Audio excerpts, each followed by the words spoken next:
Bonjour les amis, on va commencer aujourd'hui notre cours de biochimie. Bien sûr, on a fini la partie de respiration et aussi la partie de digestion. Et on va commencer notre cours par la partie des lipides.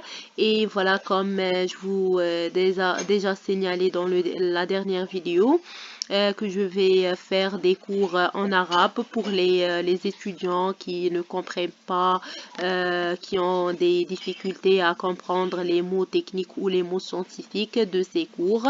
Bien sûr pour la digestion et aussi pour la respiration. Pour savoir pour savoir aussi des informations sur sur le système digestif et les systèmes respiratoires. Pardon, le système respiratoire. Et voilà, alors commençons par les lipides polaires et les lipides neutres. Alors, les lipides polaires, ce sont les lipides qui sont situés au niveau de membrane. On a les phospholipides et les glycolipides. On a les phospholipides qui sont deux types. On a les sphingolipides et les glycérophospholipides. Voilà, donc pour les glycérophospholipides, ils sont composés de plusieurs acides gras plus l'alcool et voilà, le PO4. Et pour les sphingolipides, on a voilà, les acides gras et aussi l'acétylcholine et le PO4. Alors, pour savoir la structure de sphingolipides, voilà quelques types de sphingolipides. Elles sont composées de sphingosine plus un acide gras. Et les acides gras, voilà les types de ces sphingolipides. Voilà, donc quelques types et leur formule aussi. On a on a le glycolipide ou voilà, le glycolipide. Et voilà, donc il est appelé glucose. Voilà la composition de ce dernier. Et voilà, on a la comparaison entre deux phospholipides dérivés de la choline. Voilà, voilà la différence entre ces deux types de... Et voilà la structure générale de cholestérol. Voilà. Je vais vous montrer quelques structures pour savoir les différences entre ces types de... Voilà la structure exacte de cholestérol. Et pour les lipides, ils sont situés au niveau de la membrane. On a comme j'ai déjà dit, le cholestérol et plusieurs types. La composition de membrane en lipides, voilà. Dans ce schéma, je vais un peu... Et OK, voilà. Alors, pour le plasma, le plasma, il est constitué d'une partie qui est orange, c'est-à-dire le cholestérol. On a une partie de phosphatidylcholine. On a aussi une partie de phosphatidyle éthanolamine. On a une partie des lipides mineurs et on a les sphingolipides. Voilà, donc l'appareil de Golgi, comme on a vu, voilà, il est composé de une grande partie de phosphatidylcholine, une partie du phosphatidyl éthanolamine, voilà, et une petite partie de lipides mineurs et aussi de sphingolipides, voilà, donc on a les différentes compositions de mitochondries, de lysosomes, de l'appareil de Golgi, et voilà. Et aussi pour les antigènes de groupe sanguin, voilà, donc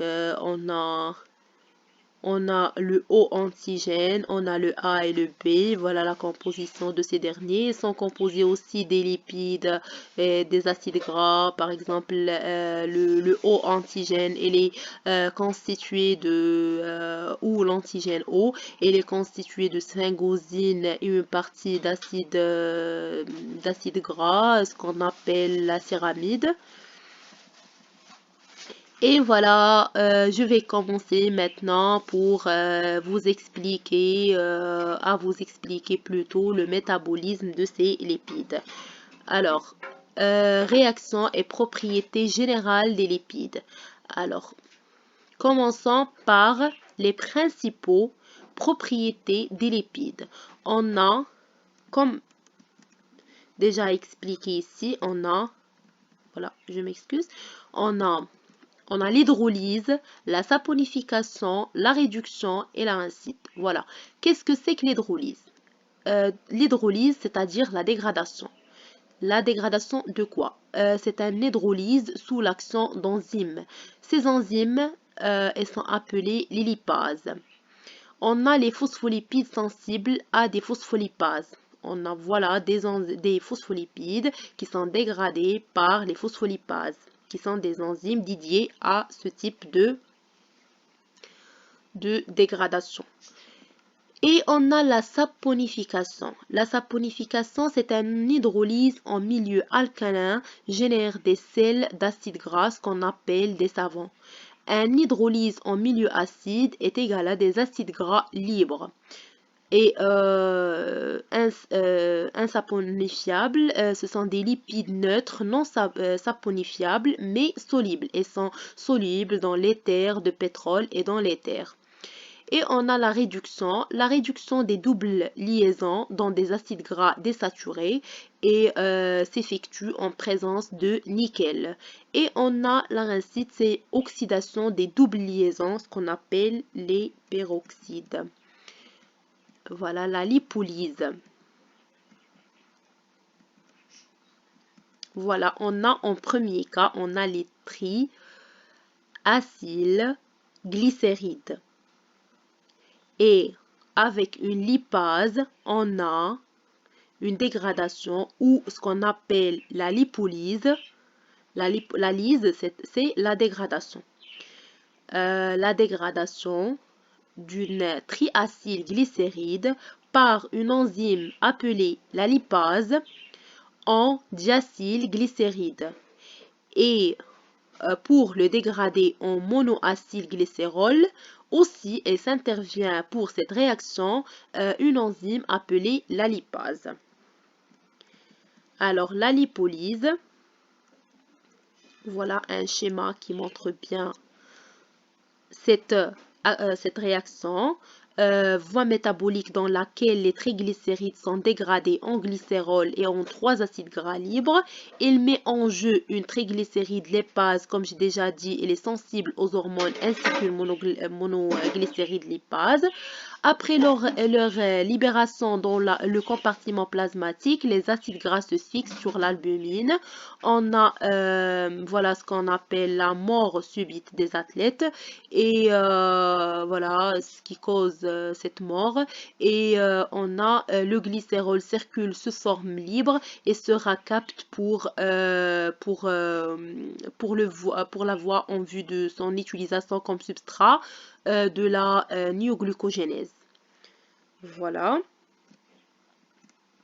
Comment se fait l'activation de cette lipolyse? Je vais laisser cette partie pour la prochaine fois. Je vais vous expliquer cette activation de la lipolyse et on va continuer ce cours de biochimie. Bien sûr, commençons par les lipides. Et voilà, je vais aussi commencer le métabolisme du glucide. Et voilà, on va continuer dans cette partie de biochimie. Et si vous ne comprenez pas, vous veuillez bien sûr me poser des questions pour avoir plus d'informations et je vous remercie de cliquer sur la cloche pour avoir toutes les notifications de nos vidéos et aussi de mettre un j'aime si vous aimez la vidéo et vous voulez bien sûr que cette chaîne continue à vous présenter des vidéos comme celle-ci qui sont vraiment informatives et ça va aider les étudiants pour bien améliorer leur connaissance et aussi avoir des bonnes notes, pourquoi pas, dans ces modules qui sont un peu difficiles pour les gens qui ont commencé la première ou la deuxième année en biologie. Et voilà, je vous remercie et à la prochaine. Bonne continuation et bon courage les amis.